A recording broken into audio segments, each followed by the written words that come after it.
Kondisi lembaga pemasyarakatan Merauke saat ini sangat memprihatinkan.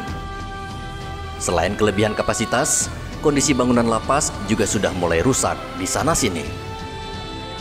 Maklum, lapas dibangun tahun 1950 dan tentunya perlahan lapas dimakan usia. Lapas Merauke berisi 7 blok dengan 43 kamar dan kondisinya yang sangat tidak layak untuk dihuni warga binaan. Saat masuk ke dalam sel, ruangan terasa lembab dan pengap. Apalagi dalam satu sel banyak jumlah warga binaan. Saat ini kapasitas lapas dihuni lebih dari 450 warga binaan. Padahal kapasitas tampung hanya 200 orang. Bisa dibayangkan betapa sesaknya lapas ini. Tidak heran banyak warga binaan yang jatuh sakit dan harus mendapat perawatan. Umumnya mereka menderita sakit TBC, gatal-gatal, hingga DBD.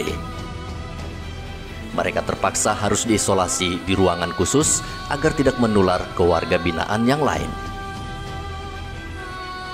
Belum lagi jika hujan turun, air kadang masuk ke dalam blok sel tahanan karena bangunan lapas lebih rendah dari jalan di luar. Warga binaan terpaksa harus diungsikan ke blok lain untuk sementara. Kita di Lapas Merauke yang sudah overcrowded dengan jumlah kapasitasnya 219, tapi sudah melampaui, sudah sampai 400-an, 450 lebih lah di hari ini.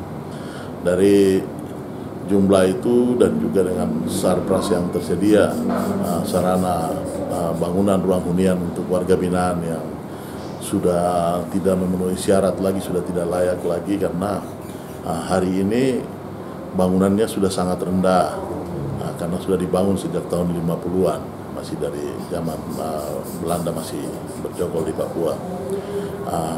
Sehingga dengan perkembangan hari ini semua bangunan itu sudah kelihatan sudah agak tinggi, tetapi khususnya di blok hunian di dalam lapas ini dia sangat rendah. Sehingga dengan posisi ini itu sangat rentan terhadap warga binaan untuk sakit. Kita sudah berupaya maksimal untuk pengobatan mereka, bahkan dari pihak rumah sakit secara rutin di sini.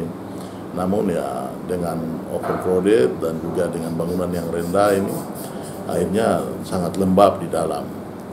Ini juga kami membutuhkan perhatian dari pemerintah, baik secara internal kita di pemerintah pusat, tetapi juga mungkin dari pemerintah daerah juga bisa mendorong hal ini. Sehingga warga binaan kita walaupun mereka hari ini melanggar hukum, dibina, namun kemanusiaan mereka itu bisa terjamin. Mereka bisa sehat, bisa dapat pelayanan. Sejak dibangun tahun 1950 silam, Lapas Merauke belum pernah direnovasi. Kalaupun ada perbaikan, hanya sekedar tambal sulam agar kondisi blok hunian dan kamar tetap enak dilihat, bukan ditempati. Warga binaan di Lapas Merauke berhak mendapatkan pelayanan yang layak dan manusiawi meskipun masih menjalani hukuman.